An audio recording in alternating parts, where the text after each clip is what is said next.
What is going on, Movie Meals? Weaver Wire, my podcast. It's just so I get to say whatever I want to talk about. All the stuff I love. We got Star Wars, which has been the main topic for pretty much everything. Um, Today I wanted to talk more Oscar stuff. I wanted to talk Marvel. There was really no Star Wars news. I could have come up with something. We can always talk Star Wars. It's my favorite thing to talk about.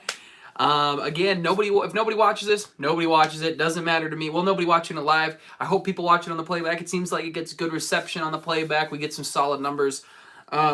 So I just gonna ramble. I can extend it on for an hour. I'll go 15 minutes if nobody ends up wanting to watch, or if I kind of run out of stuff to talk about. I'm really not in a hurry. I'm not trying to get any specific this or that out. I'm just having a good time here. So I've really enjoyed doing this. I've really enjoyed doing streaming. I like that we're doing live. We're doing a little bit more with you guys, and I think that's awesome. So let's just get talking some of the stuff out in the world. And I think I'm gonna start. We'll start with the Oscars. Marvel is in the title. Let's start with the Oscars. And again, feel free, anybody at any time, if you end up watching live, throw something in the live chat. I'm monitoring the live chat so I can hear what you have to say, or if you want to engage in a conversation, if you want to skip to a different topic, a topic not in the title, a topic that isn't the topic, or that not in the title, or is in the title, let's do it. But I'm going to start with Oscars. Again, I think the ceremony was really good, but the thing I wanted to talk about was the numbers. This was the lowest Oscar in history for the numbers this year, and they really, I think, tried hard to get younger viewers to watch. I mean, I don't think Billie Eilish was brought on just because she has a great voice. I think if she was a much less, smaller artist who had a strong fan base, like maybe most people probably knew about her but didn't really know a lot, I don't think they go get her. But because she is so popular, I think that's and she did an amazing job. She was great. She has an incredible voice in the In Memoriam, but I think that's part of the reason the camera kind of held on to her for a little bit. It was to get the young audience to watch, and they did not turn up. This was the lowest ratings the Oscars has ever had, and I think that goes to a lot of things. I think people are uninterested when you don't have a host. When you say a big celebrity is hosting the Oscars, people want to tune in to see what that celebrity will do. I know Kyle and I have been at war forever about it. It's one of the biggest debates we've ever gotten, is that they do or do not need a host. But I think they do. I think common moviegoers who do pay enough attention, who do like watching the Oscars, I think they drift away when there's no host. Because I think, welcome Batman, and glad you're here. I think a host really, if you hear that loud bang, it's because my dog just decided he had to be part of this. So he's here now. What's up, bud? And anyway, so I think the Oscars, I think they need a host. I think they really need a host. I think it draws in viewers. Get out of here, you little turd. I think when people see Kevin Hart is doing it, they go, oh, I'm going to see a part of a stand-up special. And I think people want to be around for that. And I that's why I like watching. So I think that's maybe part of the reason that they're not getting many viewers. I think they need to start earlier. I think the six time, it was our time was 6 that started. I think it started 5 for like Hollywood time. I think it started 4. And I know they want it to run kind of late so then the after party can start, but I think the people are going to be ready to party regardless. But I'd start it earlier. Start it like the Super Bowl. Do it at 4:30 my time or 5:30 my time, and let it start earlier. I think the biggest reason people end up not watching is because it goes on for a long time and it takes a while. But the ratings did dip. And they tried real hard to make them not dip. They had really funny skits this year. They really did have a host without having one. They just didn't have... They just made 15 people do what one person normally does. And yes, the skits were funny. They were fine. I liked the beginning. I liked the roast. But it's still... The low viewership is not good. They have to find a way to spice up the Oscars. And this year was great because we broke new ground. I mean, we got foreign film was the first. This is the first movie of a foreign language to ever win Best Picture, and that is an incredible feat that people apparently just didn't want to tune in to see. Whether, or maybe they just didn't love all the movies as much. I don't know what the common viewer thought, but those are just some speculations. I do want to talk. I don't know his name because I just remember this off the top of my head. I watched it on Jody's Corner channel on YTV on YouTube, and had 800 people watching there. Yeah, and those are numbers that aren't counted. At the end of the day, I don't think they count those numbers. They're just talking ABC, their ratings. So you wonder how many people streamed it, how many people did this, how many people just wanted to see the clips. And that does play a factor. I do think they are struggling as a show. I mean, they still have 13.3 million views. I don't think ABC is going to stop. They're going to cancel the Oscars and not air them. They might try to tweak it. Maybe they'll just make it live on their website and not make it a big-time program. I don't know. I don't know what their numbers are on a Sunday night normally in the year. I don't know what they do. They don't have sports, so I know that they... and I think ABC is it This Is Us, or is that NBC? I don't know. I don't watch the show. But I know that's just extremely popular. But I think they are struggling at viewership. I think when you announce a Jimmy Kimmel, an Ellen, a Kate McKinnon, who would be great, who's extremely popular, I think with all kind of audiences right now and age ranges, I think she would be a great host. I think there'd be Kevin Hart, obviously. I mean, they really screwed him over, and he would have been great. I think he would have drawn people in. His audience comes in with it. You get that built-in audience because they want to see that person roast celebrities. But I do want to transition and talk about this guy, and maybe I'll just look up what his name is. But there was this Twitter thing blew up of this guy on YouTube, and it's in a situation like this. I don't know what his numbers were. I'm gonna look it up. Parasite Rant. Let's see if that'll bring it up. Yeah. So Robert Storm Strange, Parasite Rant, it looks like. I think this is... Yep, this is the guy, Robert, and I did watch the clip that went viral. Is this guy's main channel? No, this is not this guy's main channel. This is a different channel. But anyway, I was curious what his numbers would be. But this guy went on a big tirade. Joker deserved to win. Joker is more this and that to America. It deserves to be here. It's talking about issues in the real world, which Joker does. And that was his big selling point. He worded it horrendously. I don't know his numbers on YouTube. I don't know if he's bigger than me, me and Kyle over here in the meals, or he's smaller. I have no idea. But he made national headlines because that's what he did. He put out a big rant about a Parasite shouldn't have won. It should have gone to any other movie because it has subtitles, is really what the rant kind of came down to. And I remember a lot of Joker talks about mental illness and society leaving you behind and all this and all that and all this and all that. And Joker does do that. And Joker does handle it pretty well. I think very well. And I really liked Joker. It was a little controversial movie. But I think at the end of the day, it seems like this guy's got his own issues. That was kind of my takeaway from it. This guy's got his own problems. And he probably related to Joker because he probably feels like society's maybe cast him out. I don't know this guy at all. I'm just speculating here on the channel. That's kind of was my first thought watching it. That was just my thought process, that maybe this guy feels a little similar, so he relates to it. What's up, Essays About Everything Art? Go check him out. I think, this guy, he did it wrong. And this idea that, he said, like, it's woke culture. Parasite won because it's woke. And it should have gone to Joker. Joker talks about real political, real things going on in today's world. So does Parasite. I don't know if you watched the movie. I never got that vibe from him or not, if he did or didn't. Maybe he was lying. Maybe he didn't see the movie if he said he did. I have no idea. But Parasite absolutely talks about a lot of those themes. Where it touches on a lot of that stuff. And I think that's important. And it was the best movie. Joker was controversial. Joker had parts that I didn't like. There was no moment in Parasite where I was like, what I don't like this. I'm bored. I'm checking the time. I'm out of the movie. That never happened once in Parasite. It was one of the best movies of the entire year. It's slowly, the more I think about it, the more I enjoy it, becoming my favorite movie of last year, overtaking Peanut Butter Falcon, which is still an amazing movie that should have gotten nominations. But overall, I think it was one of the best movies, and by far completely deserved to win the Academy Award. Parasite was by far the most complex movie of the year. I agree. I mean, I don't disagree for sure. And it's an amazing movie, and people, I talk about this with anime a lot too. If you're a fan of the channel, and I have it in the title, talking anime, I try to touch on it as much as I can. But I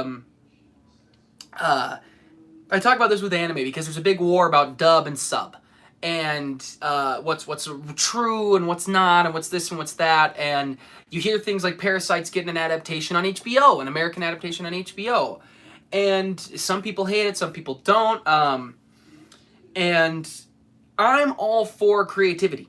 I'm all for that. So when you get an HBO making a Parasite, I'm really interested. My first thought is, well, is Bong Joon-ho involved?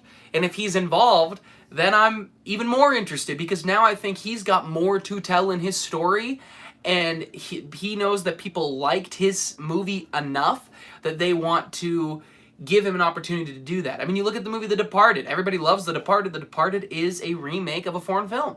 It's an American spin on a foreign film. And both movies are incredible. I'm all for that kind of stuff. I get that into that with anime, with sub and dub. I think it depends on the acting and the story and the way the actor is able to capture the character. There are subs I don't think actors fit in the role, and you can tell because I understand acting. And there's stuff in dub where I'm like, man, that character just doesn't fit, or the voice just doesn't work for this character. In the dub too. So I think it's a matter of both sides. And when it comes down to Parasite winning, and this guy going on a massive rant that he doesn't have, that he has to read subtitles, subtitles are okay. I understand the argument that sometimes people, slower readers, I'm a slow reader. I've been like that my whole life. I've struggled in school because of it and things like that. And I understand that sometimes you take all your energy and time to read the bottom, that you might miss something in the story, you might miss something in the visuals, and I understand that. And that's the beauty of movies, is you can see it again. And you can go back and say, well, now I don't have to read as much because I know the dialogue. Or sometimes you can say, maybe sometimes you don't need to get the dialogue. You need the characters. And in foreign films, if you pay attention to the characters and you watch without subtitles and you don't understand the language, you can still really understand what's going on, not only because it is obviously presented to you, but because the actors are doing a good job and the direction is great, and you can understand the story and the metaphors without fully understanding what people are saying. I mean, that's how stories were told in history before we could really read and write. It was just telling your version of it, and sometimes people understood parts and sometimes they didn't. Parasite absolutely deserved to win Best Picture, in my opinion. I think there were other movies that got snubbed that should have been in the conversation. You look at a Honey Boy and a Peanut Butter Falcon. Shia LaBeouf just got snubbed, and he was incredible this year in everything he was in. But anyway, so guys, if you're in the chat, I've been seeing people fluxing in and out kind of like crazy. Put comments in, put questions in. If you want to change the subject, we can. We don't have to. I think that's about all I wanted to talk about with the Oscars that I had brought to the table. If you've got anything, put it in. We can always keep talking about it. But I think the ceremony was solid. I think they're going to hopefully bring a host back next year, because their ratings went up last year without a host. And I think people just wanted to see how it was going to turn out without one. And then hearing they were going to do it again, people were like, okay, well, it went fine, but we would want one back. And I think a host helps. And I think it'll help the viewership. So overall, I thought the ceremony was great. I'm so happy for Best Picture. This guy seems to be like he's got his own issues he's dealing with. This guy who went on a big Twitter rant about it. Parasite absolutely deserved to win. It was an incredible movie, and you should really watch it, and maybe watch it a couple times. Sometimes you don't get what a movie is the first time you see it. Sometimes you had a bad day, and you take it out kind of on a film or an art project or a TV show or a friend. You know, you can take it out in many different ways. So I would suggest giving movies as multiple tries. Heck, I just rewatched Suicide Squad for the first time in 15 years. And do I still like the movie? Or do I like the movie? I didn't like it the first time. Do I like it the second time? No, I actually liked it less. But I gave it another shot, which I think is important. But anyway, I'm going to transition. And I'm going to transition into just some Marvel talk. And I just kind of want to talk about what's kind of going on with Marvel, because it's kind of weird. I know Kyle and I have talked a good amount about Scott Derrickson and being removed from Doctor Strange 2. And then I think it came out yesterday that the co-writer of Doctor Strange, or was supposed to be the co-writer on Doctor Strange 2, with Derrickson, said we never even got a chance to put in a treatment. They just got rid of us. Which is just an interesting storyline, because the first narrative was, well, they just didn't like the script. It was creative differences. It was, well, I wanted to go in this direction. Maybe Scott Derrickson had more horror than Kevin Feige wanted, and he didn't want to take it out. But knowing he didn't have a script, I hope it doesn't become a Kathleen Kennedy situation where we've seen a lot where it just turns into bad blood. I really hope that's not the case, because I think that really can cause a lot of negative press. I don't think that's the case, because I know Scott was involved with Infinity War and Endgame and things like that. And I think Doctor Strange in the Multiverse of Madness is going to be a really cool movie. And I like Doctor Strange. I know a lot of people do and do not like the movie. It's kind of that middle tier MCU. I remember having a very good time with it. But the idea and the story ideas around the Multiverse of Madness is going to be really, really cool. Especially with Wanda involved. We get more of her powers. WandaVision, I am so excited for. The more I know about, I didn't know what the story was going to be when I first heard about the show. I spoke to, my expert and partner in crime, Kyle, about it. As well as other critics who had just talked about kind of what the story is going to be based off of in comic books, and this idea that Wanda is so distraught and she's so in so much pain that she uses her powers and basically creates a world where her and Vision are together, they're living out like sitcoms. And I think that's awesome. I think it's going to bring in a lot of cool dynamics to the MCU. I love that the shows are still connected. That is why Disney Plus is going to continue to work, because people, I actually heard a critic say this today on a podcast, people tune in to the MCU because it is connected. Because it is so massive now that you never know what show is going to connect to which movie or what you're going to get. I know there's a lot of talk with Birds of Prey right now, and people saying it's a massive flop, even though it pretty much has made about its money back, and it was in its first weekend. It just came under about 13 million under projection, so people are losing their minds. This is a flop. It was not a flop. It's a great, excellent movie. I suggest you go check it out if you get an opportunity, because I had a lot of fun with it. It's crazy. It's amazing. It's just a lot of fun. Ian McGregor's great. Go check out Kyle and I's review on it. But again, guys, please throw in comments at any point. I lost my train of thought here. WandaVision. People are going to tune into these shows because they want to see how it's going to be connected, and they've already announced that WandaVision will connect into Doctor Strange 2, and Wanda will be in Doctor Strange 2 with the Multiverse of Madness, and I'm super curious about it. Is she going to resurrect Vision, and are we going to get Vision full-time back? There's a lot of things that could happen in this, and I think it's going to be crazy. I think we can get in some serious mystical characters, which is just going to be awesome.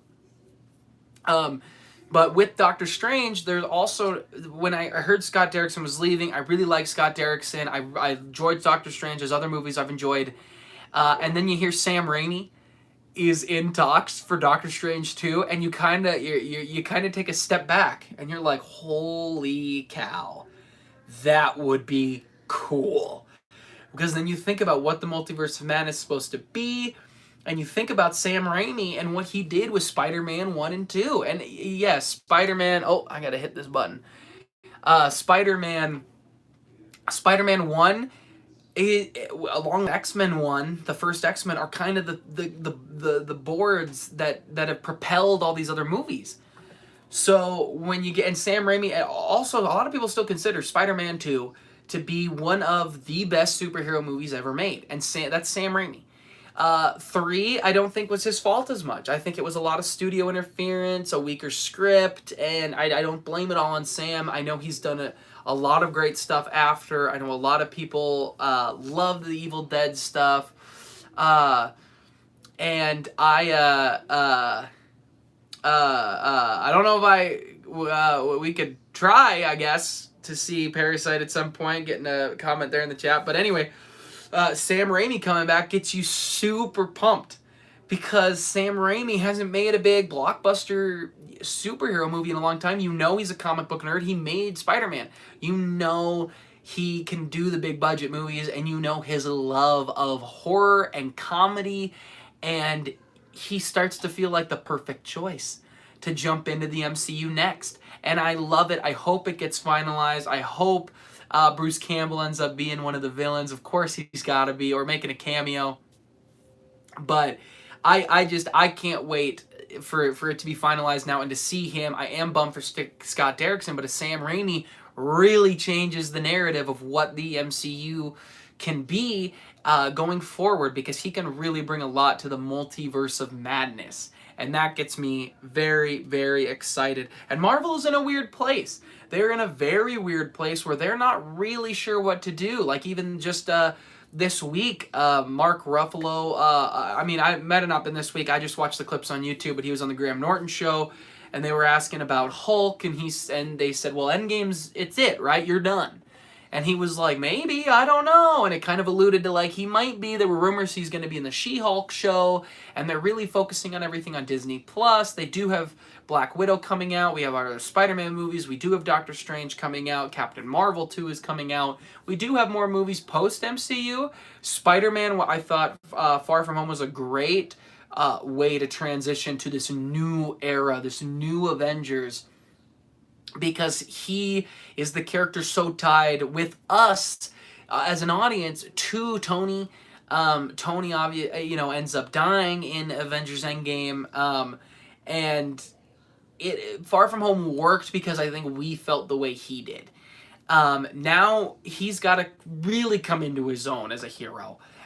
Captain Marvel post Avengers. I mean, everybody's kind of done. The shows are going to be really interesting to see too, like Captain America or Winter Soldier and Falcon.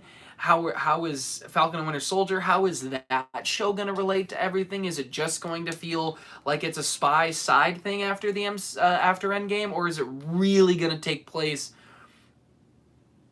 in the MCU universe, and it's going to lead into films we had no idea were coming? I mean, we're also getting Black Panther 2 eventually, but just all these shows I'm super curious about, and Marvel is doing a great job of controlling it because they have such a great head at the helm with Kevin Feige, and they are in a weird position. Where do we go from here? We are getting a Black Widow movie before the events of Endgame, which I'm still nervous about because they keep mentioning this is my family. Hey sister, this is my family. This is my family. That goes against Endgame, because in Endgame, she said, I didn't know who my father was before her emotional moment. I don't want that to dwindle, because now, it's a lie. She did. I hope this becomes her adopted family, her kind of forced assassin family, which I think will happen. But I just think it's they're in a weird position. They're transitioning. I think we get a couple movies. First of all, an Ant-Man 3 needs to happen. And I really think a female Avengers is the way to do this.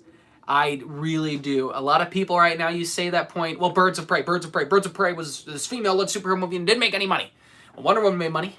Captain Marvel made money. And I think a lot of people make the argument, well, Captain Marvel has the MCU connectivity to draw people in. I think it was more than that. I think Brie Larson's a big draw. I think Marvel itself became a big draw, absolutely. But I think just the idea of that movie as a whole really, really works. Wonder Woman the same. They were the first to do it, and Birds of Prey is not done. It was hard to sell a movie of Birds of Prey. They have changed the title so Harley Quinn pops up a little more, but they still made a lot of money. I'm not sure if the China box office is affected with everything going on right now. I know some movies were canceled over there. If it's one of them, that's a massive amount of money that they are now missing out on. And they are going to make their budget back. They will in their second weekend. They're going to make another 30, 40 million, and that'll cover the cost so where it's at least broke even. And then you wait a little longer, and we'll see how much better it does. But I think an all Avengers female, I mean, if you announce that Captain Marvel is leading with Valkyrie and Wasp and get in Mrs. Stark, get in Pepper, get in everybody, I think people would really, really be drawn to that. And hey, if you need a guy draw, throw in Spider-Man a little bit because nobody ever seems to have a problem with Tom Holland and Spider-Man. Throw him in there just for a small moment, and I think people would really be drawn to it, but I don't think you need him. Or just do a new Avengers, just get the crew that are left and bring them together, with Black Panther kind of taking like the Captain America spot and all this, but it's gonna be, I think they're in an interesting spot. Are we ever gonna get another Avengers movie? I have no idea. I've actually kind of been having this feeling to want to rewatch Endgame recently. I work with kids, and so every day I hear kids going, I'm a teacher, so I hear like, what'd you do over the weekend? Well, I watched Avengers Endgame on Disney Plus, and I'm like, I got Disney Plus. Why am I watching it? You know, I own the movie. Why am I watching it? But I mean, I did see the movie like 10 times this year or in 2019, but. Anyway, guys, it is wrapping down. It looks like the chat's kind of calmed down a little bit. I'm going to touch on a little bit of some anime talk. So if you're done, if you really don't want to be here for that, that's all right. But I'm going to touch on a little bit of anime talk, and then I might wrap up early if nobody tunes in. I try to aim for about a half hour if I kind of just end up rambling the whole time as we're still building the community, building people to come and talk. Maybe I need to switch up the days if just Tuesday is just a bad day for our viewers.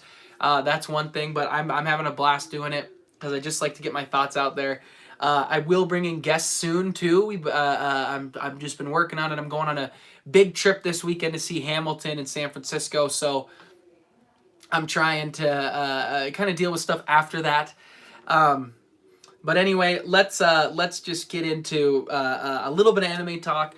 And I was just going to talk about some of my favorite kind of animes right now and kind of my history with it because I've told little spurts, but I thought maybe this would be a good day with not a lot of Star Wars news, a bit of Marvel and Oscars I wanted to talk about. We could talk about a little bit of anime. So my brother who popped into the chat for a quick second, so if you want to go check his stuff out, he does a lot of great stuff on anime with essays about everything art. He's a massive fan. I mean, I think I'm a pretty big fan, and I think I can fit in with the community, but I don't lead the charge with the community because I try to get in all forms of media and television, so I can't go so deep. I am more into anime and watch more than I ever have, partially because of him. Well, he's probably the biggest part of that, but then I have other friends who have suggested a Devil's a part-timer and things like that to me.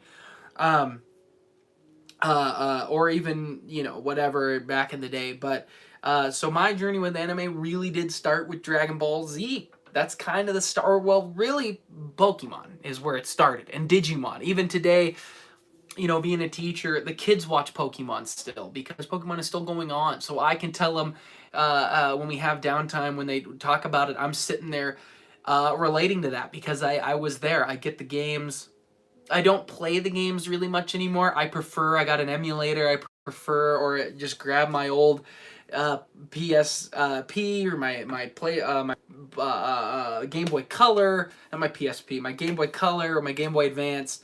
And I'll play the older games. I prefer the older games because they're just what I had. Now that the newer games aren't amazing, I'm sure I've seen they look awesome. I don't really know the new Pokemon, so it doesn't draw to me as much, but I do definitely play the old stuff still all the time.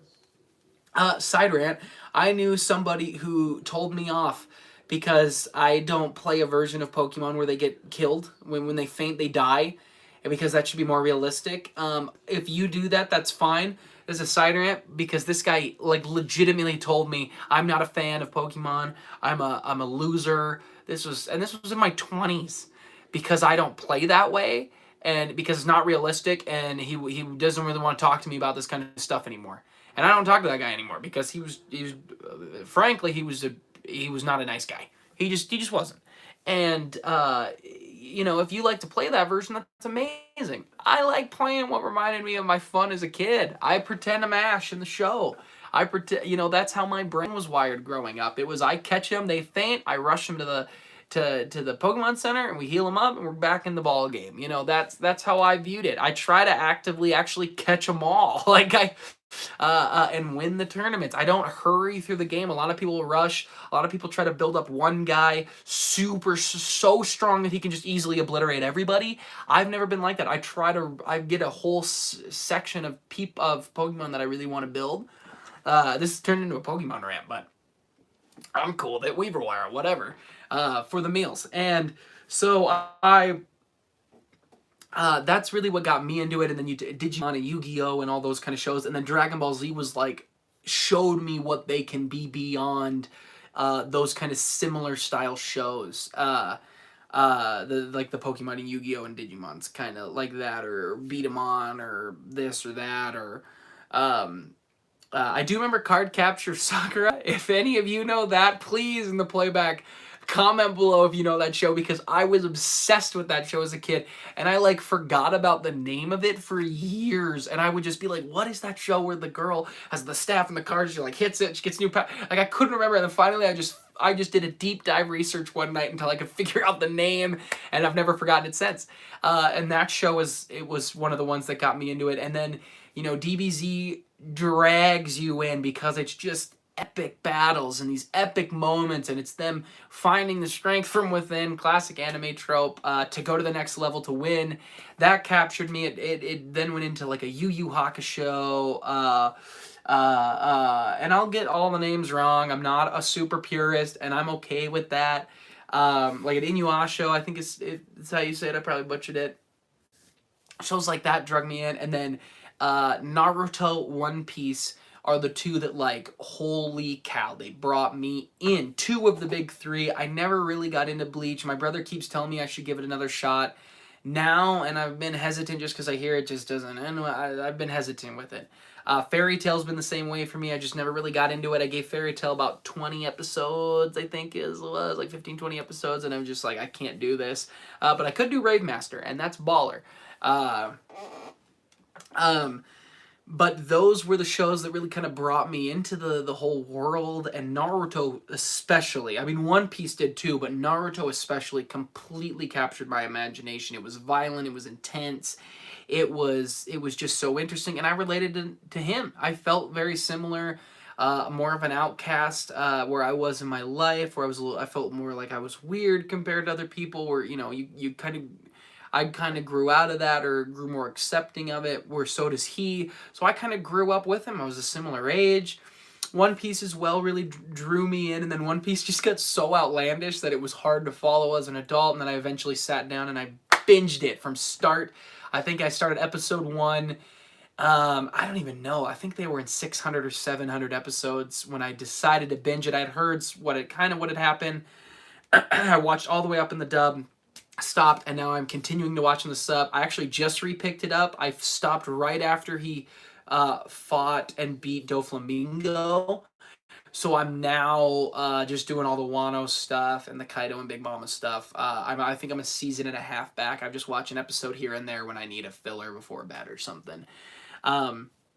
But those were the shows that really brought me in, and then that translated into a Full Metal Alchemist. When I saw those, I was obsessed. I mean, my brother and I would go to Best Buy and save up our money to watch it. My cousin, one of my cousins, not so much, but one of them was super into the show with us, and we would just sit upstairs. We have this lake cabin where I live, and we would sit upstairs on a beautiful summer day as teenagers, and we would put it on a portable little DVD player that was this big, and you just much smaller than a laptop, and we would sit there and we'd huddle and we would just watch it. It'd be a beautiful summer day, and we were or it would be everybody's at the fire hanging out. Now you couldn't get us away from the fire and doing that, but back then we really wanted to watch it, and we would save up our money, we would do extra chores, we would do whatever we had to at works if we were that age or not, and then run to Best Buy to get the next season, and then we would go back and finish it. And those were some of the best moments of my life because it was us bonding and watching this amazing show that I've seen over and over and over again. And we did do the original first and then Brotherhood. My brother and I got exposed to it. He will correct me if I'm wrong. I'm probably wrong. I believe we watched a Brotherhood episode and then, but didn't know it, and then watched the original all the way through, and then like part of the way through that realized that there was a separate, more true to the manga version. So we ended up doing that first. I am still a big believer that that is how you need to watch this show. If you are not super heavily invested in anime, I think if you should watch the first one first, because I think because the first certain of episodes do follow some of those big chapters that they end up rushing through in Brotherhood, because they assume you've watched it, I think takes the weight away. I watched it with people, I exposed it to them for the first time and told them we have to watch the original first. And only one time they bugged me, no, no, no, no, I don't want to. And I said, fine. And we watched Brotherhood first, and then I made them watch the original. And we got halfway through the original before they were like, you were completely right. None of those big moments in the Brotherhood really hit me the way they would have had I watched it in this version. And I think that's really important, because at the end of the day, people just go, well, Brotherhood's based off the manga. Brotherhood is better anyway, so you should just watch Brotherhood. I don't think that's true at all, because I think the original stands on its own and is really, really great. Yes, it takes its own liberties. It goes in its own direction. And that is great. It's art, it's creativity, and a more moments of light, and they're both dark, but there's a lot, and I think when you watch the original Full Metal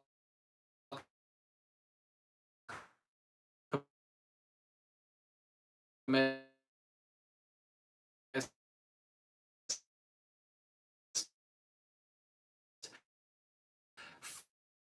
first and then watch Brotherhood, I like Brotherhood more. I've rewatched Brotherhood more times, but I I think maps power through and then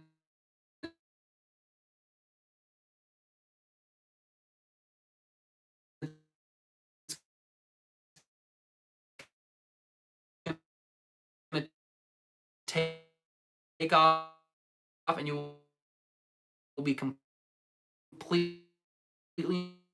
invested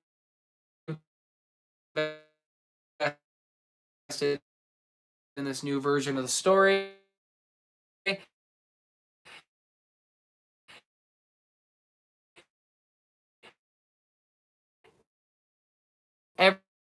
Every time I have said that to people, uh, uh, I have dying. But Full Metal then